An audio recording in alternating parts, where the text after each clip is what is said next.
She walked onto one of the most watched red carpets in world sport wearing something no stylist handed her, a dress made by her own family, carrying an entire country on her shoulders without saying a single word about it.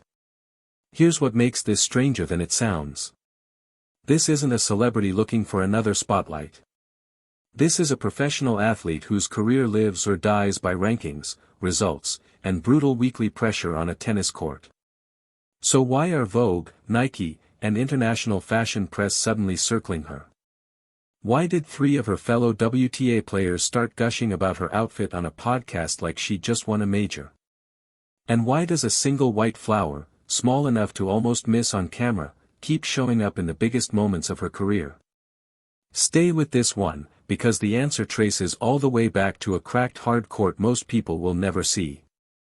If you've made it this far, that tells me you're exactly the kind of person who appreciates a story that actually goes somewhere instead of just repeating headlines, so do yourself a favor and subscribe right now.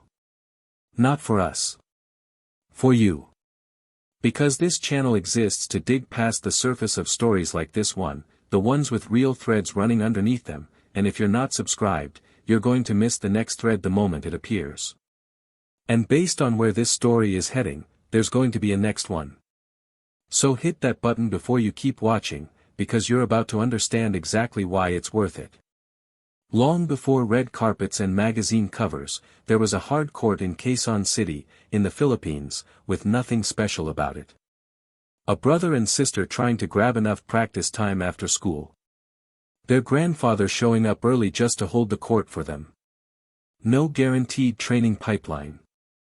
No established path for a young Filipino girl to follow into elite women's tennis. Just a family-building opportunity out of nothing, one afternoon at a time. That single detail explains almost everything that came later. AlexEala didn't inherit a road that generations of Filipino women before her had already paved. She had to build the road while she was still walking on it. At 13 years old, she left home for Mallorca, Spain, to train at the Rafa Nadal Academy. At an age when most kids are still figuring out who they are, Alex was figuring out how to live an ocean away from her family, adapting to a new country, and facing players who'd grown up inside systems built to manufacture professionals. She wasn't just working on a forehand. She was rebuilding her whole life around a dream that came with zero guarantees. And the longer she lived away from home, the stronger her connection to it became, her language, her family, her country.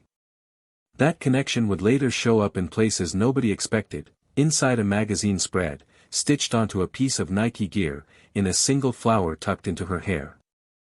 But before any of that could matter, she had to prove her sacrifice was actually leading somewhere. In 2022, she arrived at the US Open as a junior. She left as the girls' singles champion, a historic moment for the Philippines. But a junior Grand Slam title doesn't guarantee anything. It proved she could beat the best players her own age. It did nothing to protect her from the brutal, grinding climb that comes next, the smaller tournaments, the long flights, the losses that could erase months of confidence overnight. Professional tennis doesn't reward potential forever. Eventually, it demands proof, one result at a time. Weeks after that junior title, Vogue Philippines flew out to photograph her and tell her story, and that decision revealed something important. The magazine wasn't just interested in the trophy. It was interested in the person holding it. The photos placed her in a fashion setting, but the story stayed rooted in family, discipline, and responsibility. Fashion wasn't replacing the athlete. It was giving people another way to see her. That distinction mattered more than it looked like at the time, because visibility can be dangerous for a young athlete. A magazine spread can create attention, it can't win a match. A beautiful photograph can earn admiration, it can't defend a ranking. And there's a double standard most people don't talk about: male athletes can become style icons without anyone questioning their seriousness. Young women get judged differently. Show too much interest in fashion too early, and some people decide you're building an image instead of a career. Alex couldn't control every opinion aimed at her. What she could control was whether the image felt honest. And that's exactly where the story turns. Before her Wimbledon debut in 2025, Nike sent Alex a custom gift, a small, white, star-shaped hair tie shaped like the sampaguita, the national flower of the Philippines, tucked inside a box lined with a miniature tennis court. Along with it came a handwritten note that read, in part, "The sampaguita is more than a national flower, its strength, its belief, its home, and every dream begins as a seed. Wimbledon runs on restraint. Players wear white. The court stays visually clean. There's almost no room for a loud personal statement, and Alex didn't try to make one. She didn't drape herself in flags. She just wore one flower. To most viewers around the world, it looked like a delicate accessory. To Filipino viewers, it meant something else entirely. The sampaguita shows up in homes, ceremonies, and memories across the Philippines. It represents purity, resilience, quiet strength. Placed in the hair of a young Filipina competing on the most traditional court in tennis, it stopped being decoration. It became recognition. That flower did something most branding never manages, it worked in two directions at once. It made international audiences curious. It made Filipino audiences feel seen. And it never left the match. It stayed in her hair through every point of every set, because Alex wasn't dressing like someone else once she stepped off the court. She was bringing more of herself onto it. 1 year later, at Wimbledon 2026, that same idea grew louder. This time it wasn't a flower, it was words.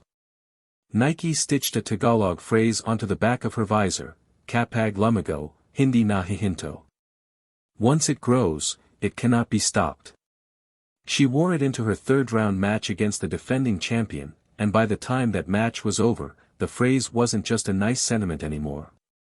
She had just become the first Filipina in the Open era to reach the second week of a Grand Slam. Suddenly those words felt earned, not printed. A brand can put a phrase on fabric. It cannot manufacture the years of sacrifice that make people believe it. Now here's where it gets even more interesting, because the story didn't stop at Wimbledon. International fashion press started circling harder. Alex appeared in major shoots and interviews, always making sure the conversation stayed rooted in tennis, not treating fashion as an escape from the sport but as something that ran alongside it. She spoke openly about loving the confidence that comes from feeling good in what she wears, about the growing relationship between tennis and personal style, two interests that, for her, strengthened each other instead of competing. Then came the moment that tied everything together. In April 2026, Alex walked the red carpet at the Laureus World Sports Awards in Madrid, often called the Oscars of sports, alongside legends like Novak Djokovic and Eileen Gu. And she didn't choose a look from a major international luxury house. She wore a beige Filipiniana gown, paired with a piña bolero, designed and handmade in a matter of days by her own uncle, Filipino fashion designer Eala. She later said it had been a dream of hers to wear a Filipiniana on a red carpet, calling it, "a quiet nod to where I come from and what I carry when I step into rooms like those." Fellow WTA players noticed immediately. On a tennis podcast days later, Jessica Pegula said Alex looked like the princess of the Philippines. That single outfit connected everything that came before it. First the sampaguita. Then the Tagalog phrase. Then the Filipiniana. Each symbol played a different role, one intimate, one direct, one impossible to miss, and together they built a visual language that belonged entirely to her. A fan sees the flower and thinks of home. A viewer reads the Tagalog words and connects them to growth. A photo of the Filipiniana travels around the world and introduces people to a tradition they may never have encountered otherwise. That's how cultural influence actually spreads, not through one giant announcement, but through repetition, meaning, and a symbol that keeps showing up every time the stage gets bigger. And she's already said this isn't the end of it. She's talked about wanting to work with more Filipino designers going forward, about the kind of image she wants to build, feminine, confident, a little edgy. That's not a random collection of outfits picked by different teams for different events.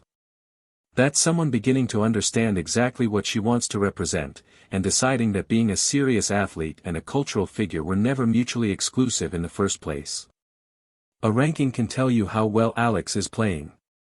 It can't explain why so many Filipino fans feel something different watching her walk onto a court. A trophy proves she won. It doesn't show everything she carried to get there. The Sampaguita can. The Tagalog phrase can. The Filipiniana can. Every one of those details is a reminder that she didn't appear out of nowhere. She came from a family protecting practice time on one ordinary court, from a 13-year-old who left home to build a life she couldn't guarantee would work out, from a sport where no Filipina had walked this exact path before her. So here's where this leaves us, because nobody, including Alex herself, seems to know exactly where it goes next. What happens if she keeps winning at this pace? What happens when the stages get even bigger, the audience grows even larger, and every symbol she carries reaches millions more people than it does today? Her results are what create the spotlight. Her choices are what decide what that spotlight actually reveals. And the next time the world looks in her direction, there's a real chance it won't just find a tennis player anymore, it might find an entirely new way of understanding Filipino identity on a global stage. Which symbol do you think shows up next, and how big does the stage need to get before the rest of the world stops calling this a trend and starts calling it a movement? Drop your guess in the comments, and subscribe so you're there the moment we find out.